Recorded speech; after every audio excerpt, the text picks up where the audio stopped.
Has Jesus really ascended to heaven? So, we Ahmadi Muslims actually believe that Jesus, peace be upon him, has already passed away. This is how we prove this. The Quran mentions a conversation between Jesus and Allah the Almighty which will occur on the Day of Judgment. Allah asks Jesus in this conversation whether he allowed his people to worship him as a God besides Allah. Of course, Jesus will deny that he had nothing to do with the Trinity and that his whole life he only invited people to worship God. However, Jesus will then also say that after Allah decreed his death, he no longer knows what people started to do after he had passed away. In this verse, Jesus categorically asserts that he has indeed already passed away. Now, some Muslims claim that in this conversation, Jesus did not say that he had passed away. Rather, he stated that he had only ascended physically. This is absolutely absurd. In fact, the word in question, tawaffa, has appeared in the Quran 23 times.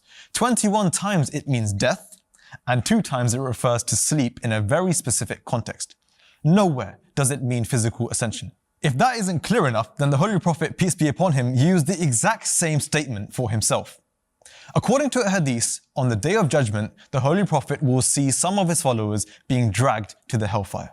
He will ask Allah the reason for this, and Allah will respond by saying, "You do not know what they did after you." In response to this, the Holy Prophet, peace be upon him, will respond with the exact same words Jesus has used in the Quran. They are, "When you caused me to die, you were the watcher over them." Finally, even Arabic lexicons prove clearly that the word tawaffa means death. Not just one, but a number of dictionaries clearly show this. The founder of the Ahmadiyya Muslim community, Hazrat Mirza Ahmad, peace be upon him, was so certain about the death of Jesus in light of this verse that he clearly issued a challenge with a monetary reward if somebody was able to successfully prove that in light of this verse, Jesus alayhi salam is still alive. That challenge still stands till today.